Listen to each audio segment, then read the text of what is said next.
Well, hello everyone. Thanks for joining us and welcome to the third panel discussion in our series, The World Awakens, where we'll be hearing from a lineup of experts on the challenges and benefits of building distributed teams. I'd like to say a special welcome today to all of those joining from Victoria in Australia. We know that that area is one of the parts of the world experiencing a lockdown at the moment, like many of us have in the past, and we know what that's like. So we're thinking of you and glad you can join us today. I'm David Holland from Employment Hero, where I focus on helping our clients manage their businesses in the new normal of distributed teams.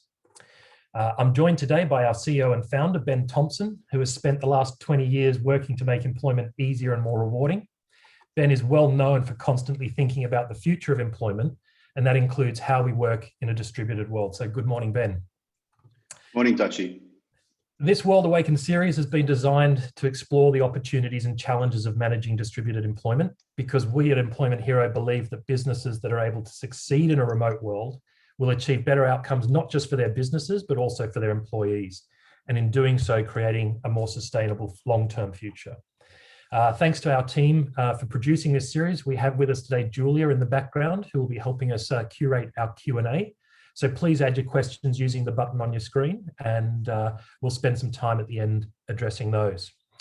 I now have the pleasure of introducing our panelists for today. First up is Jody Geddes, the co-founder of Circle In. Circle In is a global solution transforming the way working families are supported at every stage of parenthood and caregiving. With now nearly 50 customers across 11 countries and growing fast from what I've just heard, the team is well on the way to creating a better working world for parents and caregivers. Jody is a proud mother of 2 girls and the wife to a very supportive husband. The juggle is real, and Jody is driven every day to create a better world for working parents. Also joining us today is Matty Robbins, who serves as the Big Red Group's Senior Leadership Team, on the Big Red Group Senior Leadership Team as the Director of People and Culture and Communications. In that role, she oversees how BRG's teams connect and influence each other to be the best they can by operating with purpose, thanks to optimized growth culture and expert team communication. Prior to BRG, Maddi was the head of employee experience at RedBalloon, which has been listed in BRW's 50 best places to work, and also served as HR manager for Groupon Australia's high growth business, including engagement and career development. So welcome, Jody and Maddi, and thanks for joining us today. Thank you. Thank you. So today's discussion, the third in our series, is about reward and recognition, and in the context of distributed workforce, we're particularly focused on why reward and recognition is more important now than ever. And I guess the two sort of context-setting comments here is that the visibility of good work that we used to all enjoy as managers by observing our teams in person in the office is no longer there. And we need to make a concerted effort to recognise and reward employees, which has been now a little bit more difficult when you're not physically present. And I guess the other element, of course, and we touched on this in previous episodes, is that with such a hot talent market, employee retention is probably your best recruitment strategy. So reward and recognition obviously plays a big role in that, and managers need to recognise and appreciate their employees, or risk somebody else might find them who will. So in this series, we've been looking to try and get a better understanding of what distributed employment and remote teams actually means. So I want to start, as we usually do, Jody and Maddi. Perhaps Jody, I can direct this first one to you. And are you able to just share with our audience your current journey for distributed employment and how you're managing it in your organisation? Yeah, for sure. Well, firstly, thank you for having me. I'm going to start by saying I am Melbourne based. I'm in lockdown, so you may have an appearance of kids in the background, but that's the reality, right? That's why we're here and talking about what we do. So I am the co-founder of Circle In. We now have a team of 18. I think what's really interesting is we grew our team throughout COVID. So pre-COVID, there's no doubt we had an office first mentality. And, whilst we were very flexible and we really supported flexible working, especially given, we are a family friendly organization, the reality was that, we did expect people in the office, 4 or 5 days a week. It's completely shifted, and we often say it's fast tracked the relevance of our program and support for working parents. But from a culture perspective, we've definitely moved to a hybrid model where we've got some employees now located in other states. So pre-COVID, we weren't even really open to hiring outside of Victoria because we're really trying to build the culture of our company here in Melbourne. We've since hired now regionally, Queensland, New South Wales, and it has been the best decision, being able to now access talent, from a diverse, breadth across Australia and even internationally, as we're looking now to start to expand our employee base across the US and the UK. So I think, we won't go back to how it was before. Where we're at now is that we ask our employees to be in the office, 2 days a week if they can. The rest is now working from home. But I think, what's really interesting is only 4% of people want to go back to working full time in the office. So we need to face into that, and we need to create the right environment that enables people to now, be their best self at work and at home. I think for a lot of parents and caregivers, through this, they've created this new routine, and they now have this support and this new schedule at home. And I think there's a bit of anxiety now around what is going to happen to my home life, if I am to go back to work. So I think one of the things that we need to be really mindful of is that we're going to have different relationships, with our employees. I know for me, I've connected at a much deeper level now with employees. We have conversations about home life, about, caregiving, about, you name it. We're getting into topics that we never got into pre-COVID. So I think we need to really enable people to come back, bring their whole selves to work and not lose sight of that. I think it's been a really nice thing through COVID. Yeah, so you're actually, your experience is that you've actually gotten closer to some of your team members. Yeah, absolutely. I mean, pre-COVID, I didn't really know the first thing about what people were doing, on their weekends. Sure, you had the water cooler conversation around, oh yeah, I went and did this. But, now where people are opening up about their mental health, about their caregiving, about the challenges they're having. I've had much deeper conversations with employees, and as a result, I feel so much more connected. And I think that will get into kind of the conversation we're having today, and about building the right culture and supporting people both in and outside of work. Yeah, terrific. Thanks for that. And Maddi, obviously a larger organization, people are probably familiar with some of your customer-facing brands. Do you want to just maybe briefly explain what BRG is and then let us know where you're at? Can do quickly. And similar boat to Jodie, I'm at home. There may or may not be an appearance of a small person. I have a little person in my house. I'm a mum. I'm a single mum. So my experience of work has been a bit different as well over the past 18 months. What really resonated with me though, irrespective of the size of our businesses, it's still about connection. And I've got the same here, wherever you work, you still need the connection piece. And that's kind of at the heart of what we do. So most people actually don't know the Big Red Group, but lots of people know our brands. So RedBalloon, Adrenaline, sell experiences. We've got 4 of those and 3 B2B businesses and a shared service operation behind the scene as well. So we've gone from 1 brand to 6, hopefully soon a few more.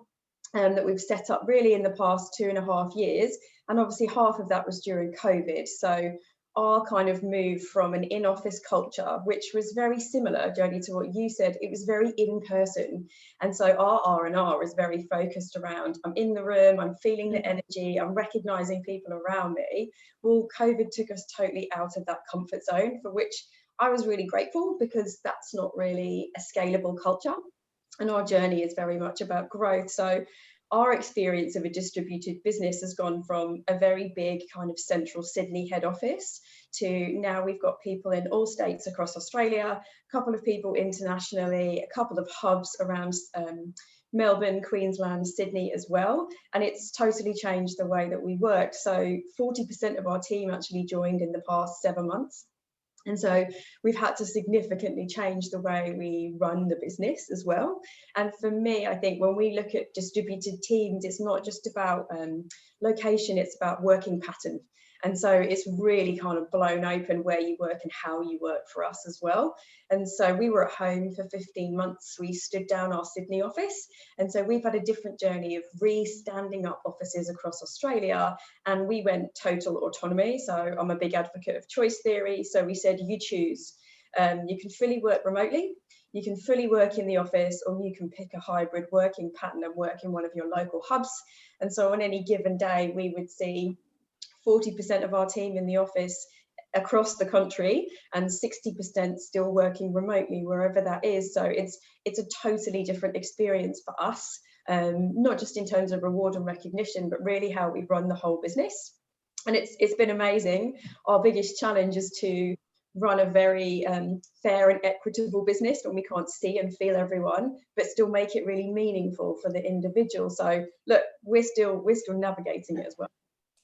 Yeah, it's a great point, and we've touched on this in previous episodes. We're all on a journey. There is no right answer at the moment, and we're discovering together. And partly what we're trying to do today is share those experiences. But Maddi and Jody, you both mentioned that you now have multiple hubs in different areas, and I think Jody, you mentioned you're going to start hiring overseas. Do you have any concerns or how are you approaching that mix between the hub in Melbourne and Sydney and those remote employees?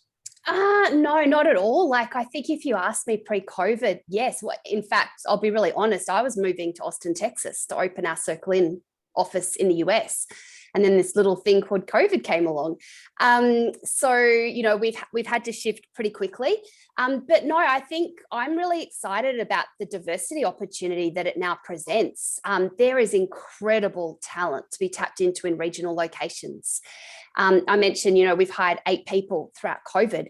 And pre-COVID, it was all about, you know, Melbourne. Now we are looking, you know, far and wide. The same with the US. Pre-COVID, it was all about having one, you know, office potentially in Austin.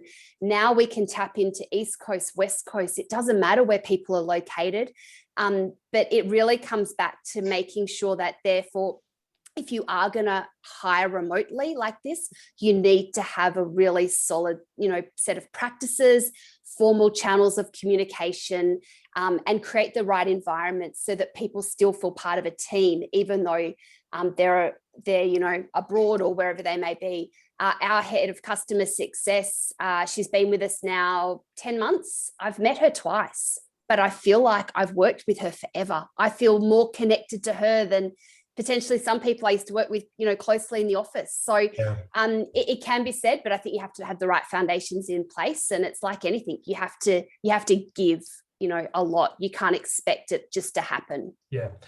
Deliberate and purposeful were the words that were really resonating from the first couple of episodes. Maddi, anything different or to add there from your experience? In terms of, like, you know, risks or worries for us, not really. I think a level of awareness, like we did a session with the team about, like, I suppose in some ways what could go wrong in running a hybrid or a remote workforce, and we kind of asked everyone to call it out together. And I think there's 2 things for us. Our culture is very much driven on growth, so it's very much growth minded. And one of my concerns was a loss of natural learning opportunities. I sat with you, I heard you, I saw your leadership role modeled. So we're aware of that. And so again, we put some more structure around it.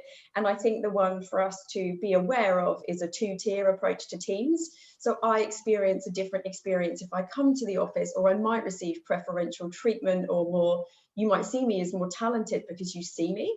So I don't see that happening, but we try and keep it front of our minds. So parity of experience, and the same as you, Jody, like we've had to work hard on frameworks, very objective frameworks about, you know, some of it's a bit old school HR for me, about performance tracking and, you know, outputs and not efforts, and releasing any of this subjectivity from our programs, and really letting the data talk to us so we can see where the gold and the talent is, and then we can kind of recognize against that as well. I think one of the things that we did, following on from what you said, Maddi, and I think structure is a really important thing, is that we took time to really stop and look at, okay, if we're going to work like this, what are some principles that we need to put in place? And we did that as a team. So even simple things like, how do we start each meeting? How do we make it more inclusive? How do we, you know, so how do we use Slack? How do we use, so there's simple things, but it's really important that everyone really understands it and buys into it. So that's actually something we did as a team early on, and we're just continuing now to evolve on that. Yeah, we did it too. We did it when we moved. We've done it twice actually. When we moved the team home, And so what are our kind of rituals and our rhythms and behaviors? And a lot of it was around communication and like team charters. And then we did it when we stood them back up. What's interesting is they're very similar. And it's all about communication and connection. Like that beautiful middle ground of like, I want to know, I need to understand, I want to have my video on, I want to see your face when I talk to you. Like, yeah, exactly the same. So or in fact, I don't. I'm tired. Yes. Someone said something to me during COVID, and I really loved this, and I don't think it'll ever leave me. And they said, watch out for the voices that aren't being heard. Yeah. And I think that's really important, because there's a lot of people that are a little bit shy on camera and they don't talk up, but in the office, you know, they still have the ability to be present. So it's how do you still engage those people, because Zoom isn't for everybody. So that's something I'm really mindful of now. That's a great segue. Yeah. Look, Ben, I was actually going to wasn't planned. Ben, I'm going to bring you in here for a question without notice, because you mentioned specifically, Maddi, I think, how do you start meetings, and the topic I think I'm hearing about cadence. And we've had a question come in, which I'll put to Ben, which is somebody's really interested in the parameters and rules that you implement to control productivity. I know, Ben, you'd rather talk about producing productivity and monitoring and enabling productivity. But the question is, do we run weekly meetings? How do you run your team, Ben? Because I know you're big on cadence. Yeah, we've had 20 years worth of developing a process which evolved from the Rockefeller Habits, a book by Vern Harnish, which I know Maddi, Naomi, and I think we were both at the same event 20 years ago, and we've both sort of implemented the same processes. So some similarities there, but that instills a constant cadence across the business. I think the best thing about Rockefeller Habits is working from a 5-year plan down to an annual plan, to quarterly plans, to monthly planning, to weekly planning, to daily huddles. And again, we've practiced that for not 20 years, 18 years to be precise. And every single quarter we have gone through that process of planning what the big thing is for that quarter and obsessing on it every day, and then obsessing on it at an all hands. So for us, a couple of those things that we do to maintain rhythm and cadence and communication is have a quarterly theme every single quarter, explain to the company why we have that particular theme and what we're doing about it, track it on a daily basis, and then we have an all hands every Friday afternoon. We find that's best for us to finish the week on a Friday with an all hands at 4:30. And part of the being more remote, two things that we've brought in that have worked really, really well. Firstly, a rule that if anybody is online, everybody is online. In order to create a equity in terms of communication, then we must all be online if somebody can't be physically present. And now that most of us are working permanently remotely, all meetings are online. I was in the office yesterday for the first time in about a month and had a meeting with everybody in the office, but that was quite a unique event. The other thing that we do since COVID is just shout outs at the end of every all hands. So we use our own recognition tool frequently, but we probably could spend 15 minutes just across the company, people from anywhere on the planet who's on the all hands, acknowledging the effort, the contribution, and of their team members publicly in front of 300 people, and just saying thank you for what you did for me this week. You produced a great result. This is how, this is why. And that can flow on. That could just keep on going, that people just love to continue being positive and reinforcing it. So there are a few of the things we're doing. Yeah, so celebrating and recognizing, which is then our segue into today's detailed topic. I'm actually going to throw this back to you and start with you, Ben, if we can, because I know you've been a long time advocate and supporter of recognition ever since I've known you. And I'd like to sort of help maybe frame this up. Can you help maybe define what we mean by reward and recognition? What are we talking about? And perhaps open the conversation on why it's so important. Yeah, I mean, reward and recognition is it's one of those great things that's easily explained by the title. It's rewarding effort and recognizing effort and contribution. It's the secret to engagement, in my opinion, and it's an inherent need that all humans have, is to feel appreciated and loved and cherished, whether it's as part of a family, part of a social group, or part of a business. You know, we love to feel recognized and appreciated. The reward component to reward and recognition comes in because there are diminishing marginal returns on recognition. If every time you walk through the front door, somebody says, great to see you, you know, it might feel nice the first 5 times, but once you realize that it's a habitual, and they say the same thing. I don't know if anyone ever went to Barbecue King, the original Barbecue King, and there was one guy there in Sydney who just shouted, "Hello, mate," every time you walked in the door. He was awesome. But then you realize he said it to everybody, and quickly you realize it wasn't so special. It wasn't about you. So that's the same with recognition, that if it becomes habitual, it does have a depreciating return. And so the reward factor can put either a monetary or a non-monetary event associated with the recognition, which then improves the return and the uniqueness of the experience for the person receiving it. But that's the definition. Reward and recognition is reward and recognition. Last point I'd make on it is that I say that it's an inherent part of the human condition, that wanting to be recognized and appreciated. But for some reason, what I've found over my career in building a business called Power to Motivate, which is reward and recognition, that's what the Power to Motivate does. For some reason, adults seem to think they've grown out of it at some point.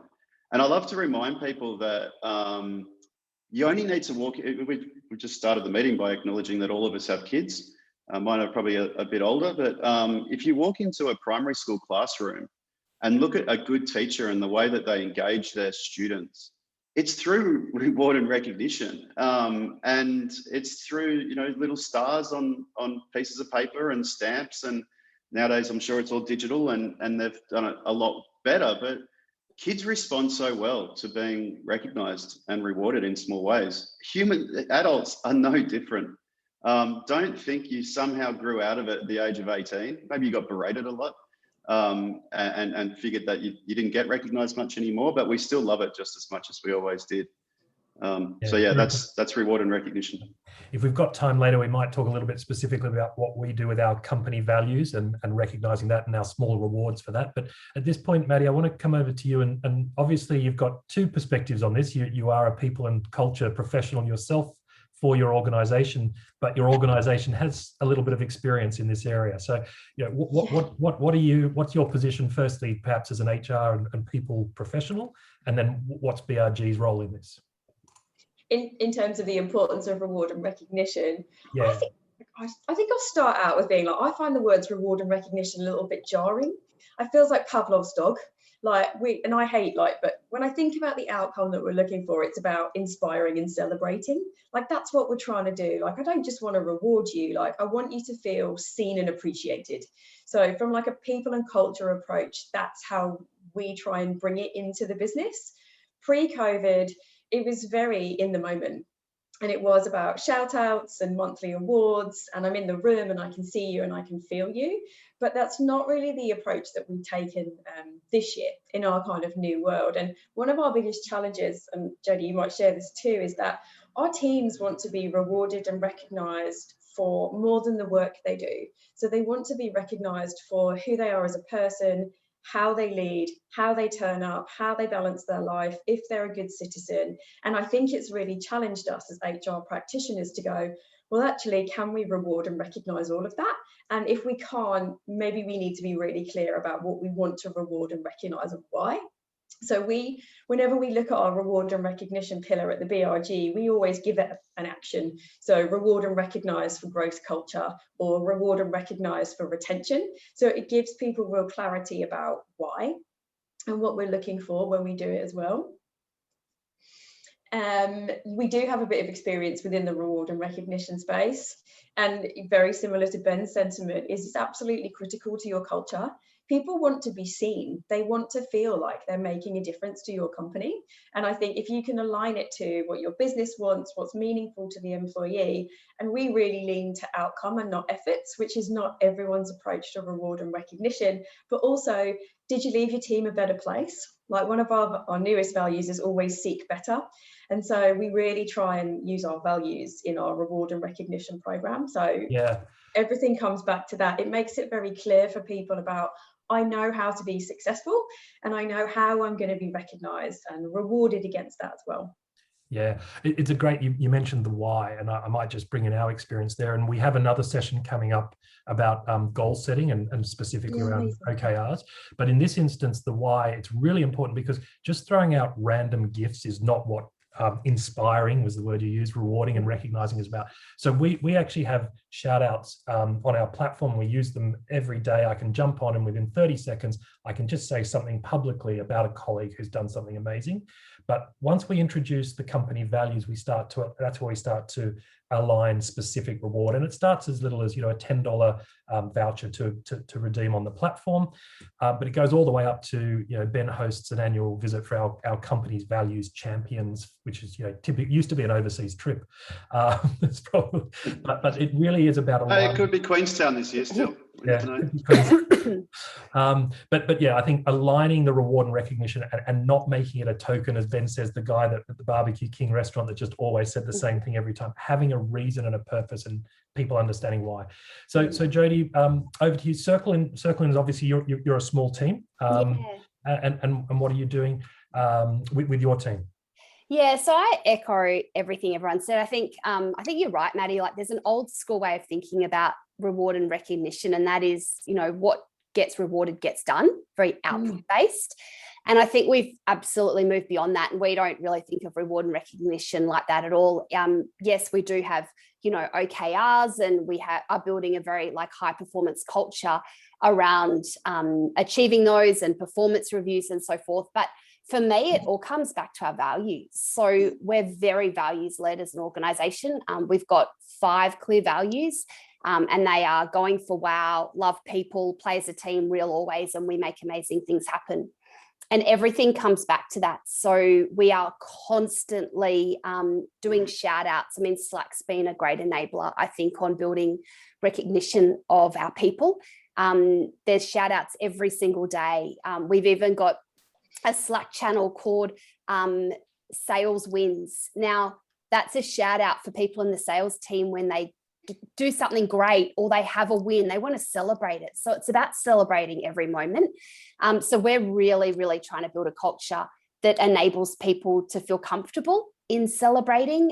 It doesn't matter how big or how small. And I think you're right, Maddie, it's not just inside work, it's outside work. So we've got a gratitude channel. People are celebrating, I walked my dog this morning and did this, or hey, I just baked this amazing cake. I know it sounds silly, but it just builds a really I think an inspiring culture. And I think, it hasn't been easy to get to this place. It takes work to define your values, to embed them, and to really make them part of your everyday work. I think for a lot of people, it doesn't come naturally, and that's okay. Just start small, just take baby steps. And there's lots of great things that you can do that will help you to embed them. And of course, we do things such as, monthly team awards and quarterly awards and so forth. But for us, it's about that embedding it into everyday work and really bringing everything back to our values. Terrific. Just something you said about the sales channel and celebrating each sale. One of the things that we've found around reward and recognition, which is a little bit difficult to manage, is that I find in businesses there are, the extroverts, and the extroverts are usually the people in sales who love speaking to people, and they love being recognised for closing a deal. We all love getting new clients onto the platform, but it's the people who are doing implementations and professional services and support are often the introverts. They've chosen not to be out the front. And it's quite hard to get the same level of recognition and appreciation for each event. A sale is closed, it happens, but there are other things going on in the business that aren't so recognizable. And the people in those teams aren't as extroverted. So it's hard to get the same balance of recognition happening across the business. One of the other, so that's one thing that we always have to work on, and I have to be, conscious of making sure that we call out those other teams as frequently. But when it comes to frequency, one of the things I learned first when I was starting Power to Motivate and learning about the fundamentals of positive psychology, which is what drives reward and recognition, is the frequency of recognition is incredibly important. It only takes one negative statement to really attach onto somebody. It's like a burr that you can't get rid of. And, you say to somebody, again, if you just think about your kids, if you say something to them on the way out their door, your socks aren't pulled up, you forgot to pack your lunch or whatever, it's a negative thing. They're going to carry that around. They're not going to feel positive about it. But you could say 5 things to them, or 2 or 3 things that are positive. It's still going to be outweighed by that one negative. And the science, and I can't quote the source of this, but the science that I learned many years ago is that in order for somebody to feel recognized, they need to be told that they are appreciated. They need to have a positive statement directed towards them 6 times more frequently than any negative statements. And that's where reward and recognition becomes really hard, because how do you think about the whole company? In your case, Jody, 18 people, every one of them needs to be receiving 6 times more positive reinforcement than negative reinforcement. That's a lot of recognition. And that's where recognition systems come in, because, we just can't stay on top of it if it's just humans. It's having a systematic process to ensure that it's happening with that level of frequency, as well as transparency, not some sort of sugarcoating, pretending that it's a positive statement, but it's actually negative. And then eventually, making sure that there's some reward to it as well, that people find valuable rather than just a throwaway statement. So reward and recognition, it's easy to say, it's easy to understand. It's hard to do in practice well. So they're probably the things that we need to work on internally as much as anyone else. I just add, you go, Maddie. I was just going to say on the system, it's a real game changer for us, but also connecting it to a system to your internal comms. So we used to use Slack, now we've got Teams. And so, yes, we've got our own in-house recognition system, but it's totally transparent.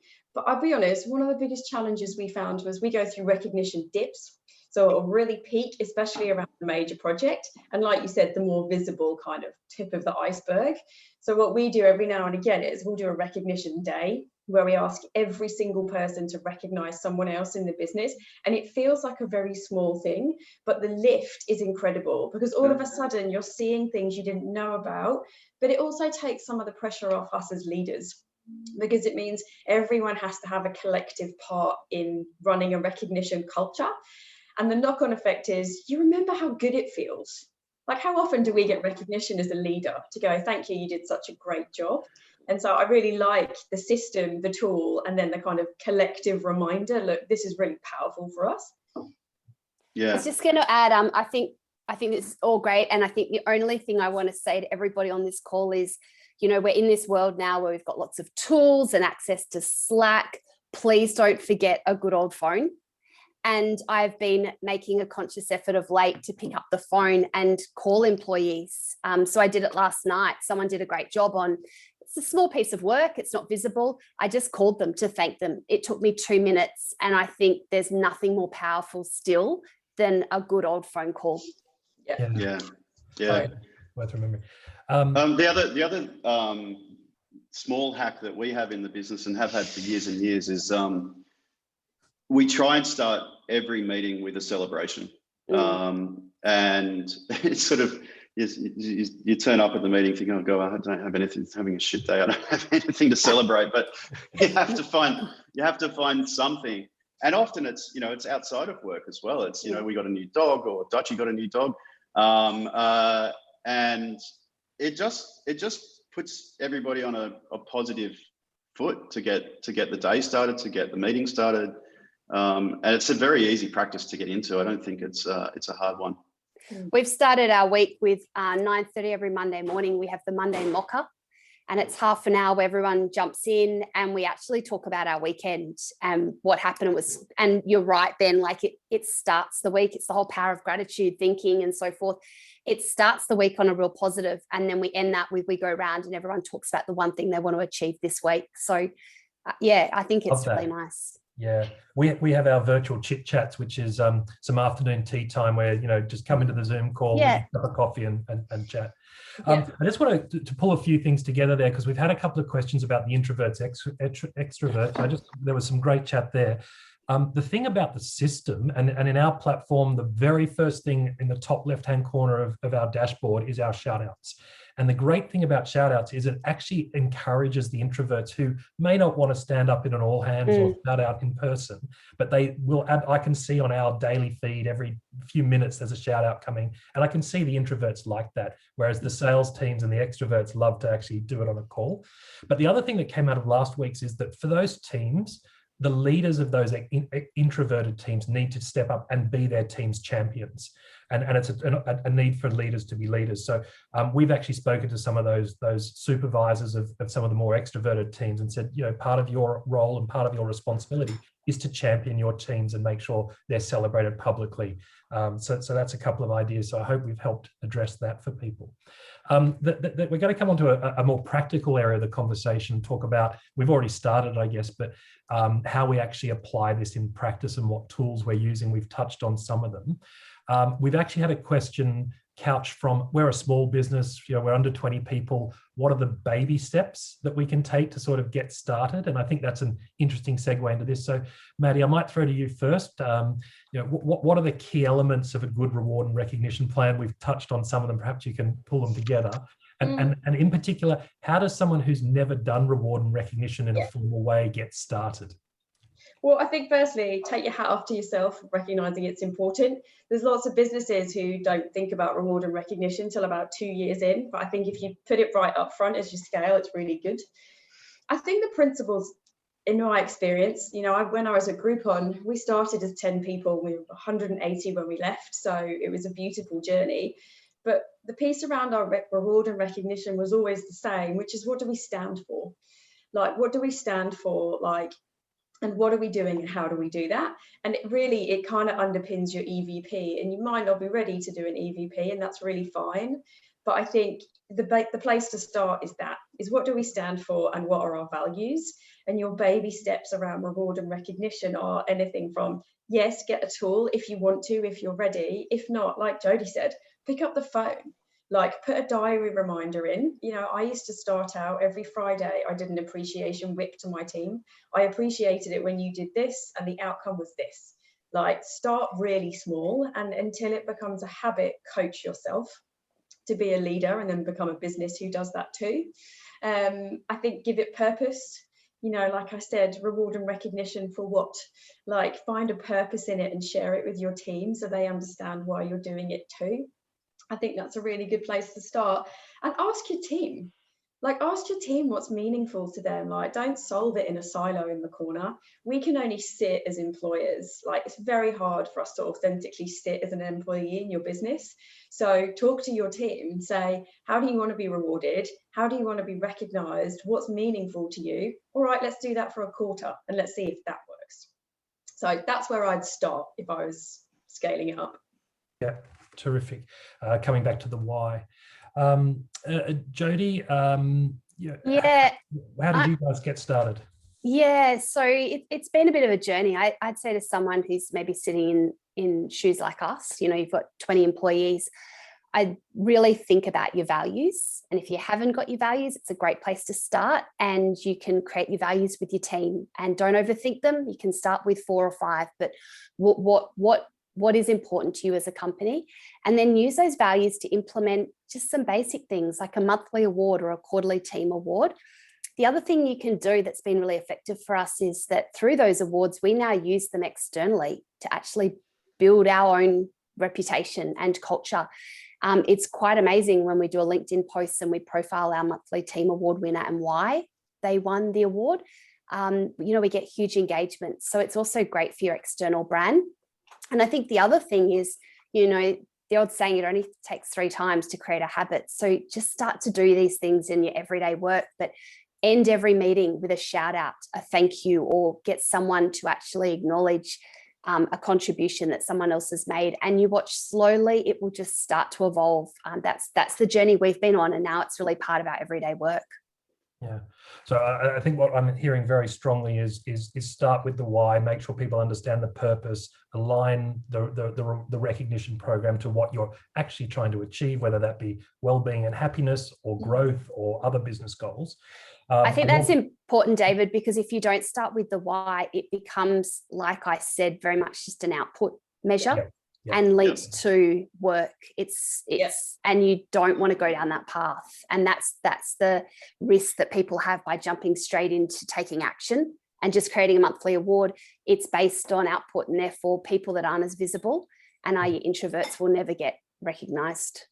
Yeah, just on that monthly award thing as well. I mean, it's great to have the cadence, but where I've seen people go wrong is they lose the timeliness of recognition.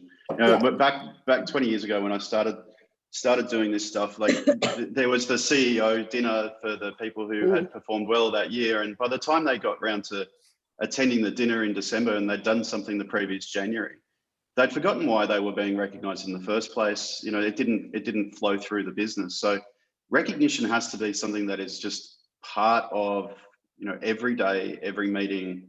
You know, lead from the front as a CEO, as a founder of the business, as a person in the executive team. You know, you do the most recognition, show how it's done, and people will follow, but definitely make sure it's timely. When somebody does something that's worth acknowledging, acknowledge it right there and then, and do it in an authentic way that calls out the individual for the specific behavior that they've displayed.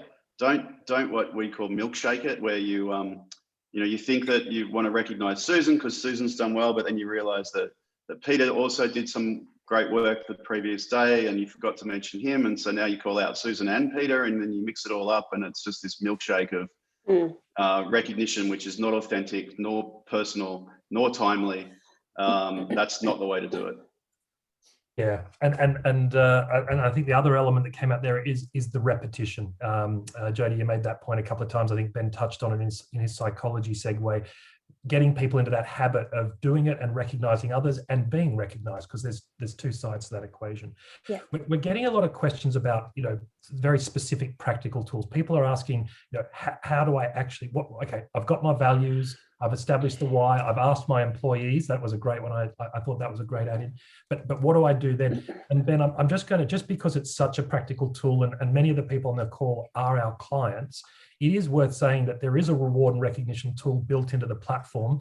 I'm more interested in why did we build it the way we built it, this sort of quick, simple approach with regular small rewards.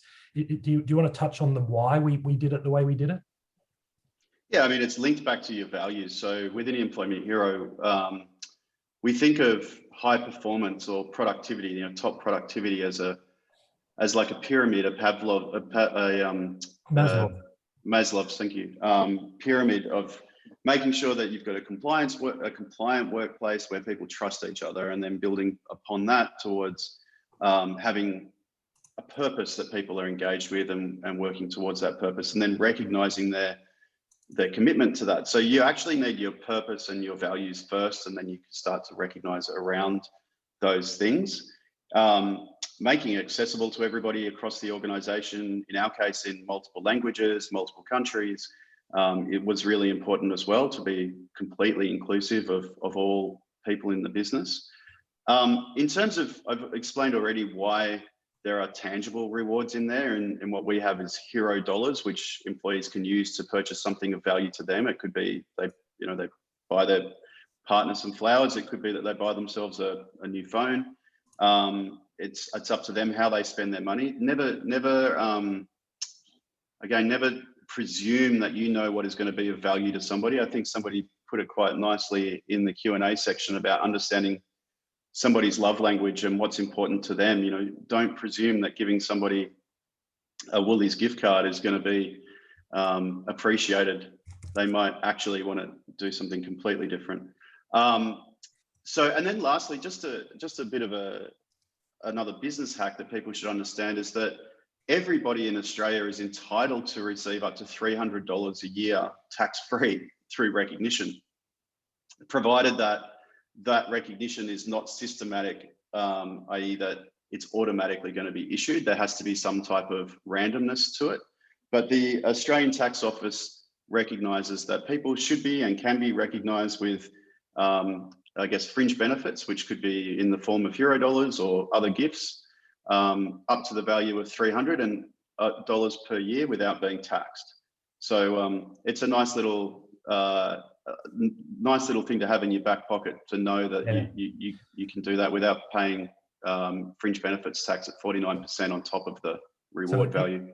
Even the tax man recognises the value of a good reward and recognition program. Yeah, and only up to $300, unfortunately. Look, I'll just add there, Ben, we actually have a white paper on this because there's a few more complexities around that. It needs to be small and irregular, but it is a powerful tool that the ATO recognise. And I think we have a white paper that we've shared with the audience. If we haven't, we will get that around to people. Jodie and Maddi, I'm going to switch tack to sort of what might go wrong with what do you see as where reward and recognition might go wrong? But was there anything else you wanted to contribute in terms of really practical steps or tools before we move to what mistakes to avoid? I think we've covered everything. I think just start small and just try things. Some things won't work for you, others don't. I saw someone in the comments say that their people wanted money rewards. Ask your people, find out what they want, and don't be afraid to try things. It's like anything in business. Give it a go. If it doesn't work, stop it and try something different. Start a Slack channel. If you're not getting engagement, shut it down. Try something else, but just get in and give it a go. Yeah. It is fair that not one system meets or fits everybody, and that's been a recurring theme. I will share a data point that the most common use of hero dollars is to go and buy gift vouchers for groceries and perhaps bottle shop chains. But Maddi, any final thoughts on what the best way to get started with this in terms of practicalities? I have the same sentiment as Jodie, which is try things. Try them, and if they don't work, try again. And as you get bigger, just keep the light on it in your mind. Like when you think about, as you get a bit more bigger promotion criteria, that's a reward. How you hire, your reviews, your ratings, it's inherent in your business in lots of places. So I think don't feel like you've ticked a box when you've got some recognition going on, constantly revisit it and go, are we recognizing the right behaviors? Is that what we need for the next 5 years for our business? So get started, don't be afraid to change, and just check in on it. Yeah. The other thing, David, I was going to say is, I'm sure there's a lot of business owners on this call. Just because you're the leader doesn't mean you need to have all the answers. I think that's the biggest thing I've learned. Use your team. You don't need to come up with the solution for everything. So have a meeting and ask your team how they want to be recognized. I think we've already spoken about that, but just don't feel like you need to have all the answers. Yeah, terrific. Look, there's actually an interesting question come through about how you monitor the effectiveness of this, and perhaps that's a better way to have the conversation about what mistakes to look out for. How do you monitor the effectiveness of these reward programs, including shout-outs, like even pre-monetary and financial and tangible rewards? What are the ways that you can measure that you're actually getting the results that you need to anyone in particular? Well, can I jump in? There's two things I would say, one on how do you measure it, and one on a mistake to avoid, which I think is really, really important. In terms of recognizing it, it's simply, are people happy? We run a fortnightly happiness pulse. You can see in the results of that, when we're coming into the end of financial year, our teams are going to be heavily snowed under with lots of extra work. We expect to see a dip in happiness. So we put extra effort into doing more recognition during those tough times, and you can see the tangible output of additional recognition just by keeping the team happy. That's one way to measure it. The bit I wanted to say about something to avoid is, do not confuse the reward component of recognition with remuneration. That's where I have seen these things go wrong, like badly wrong, where people were either running a bonus program and they decided to replace their bonus program with reward and recognition. And then people sort of went, hold on, wasn't that part of my pay? Or where they start to recognize people with like cash bonuses or monetary bonuses. And people think, oh, well, it's Pavlovian, like a Pavlov dog type thing. Oh, if I do the right behavior, I get more money in my bank account. That is not the right form of reward. It's the intangible reward just to keep the recognition alive. But it's certainly not remuneration. It should not be how you remunerate your people through recognition and reward. It's over and above normal remuneration. Yeah, you've just reminded me there's a fabulous episode of The Office which deals with exactly that point. And that's a great example, as many of the things in The Office are, of what not to do.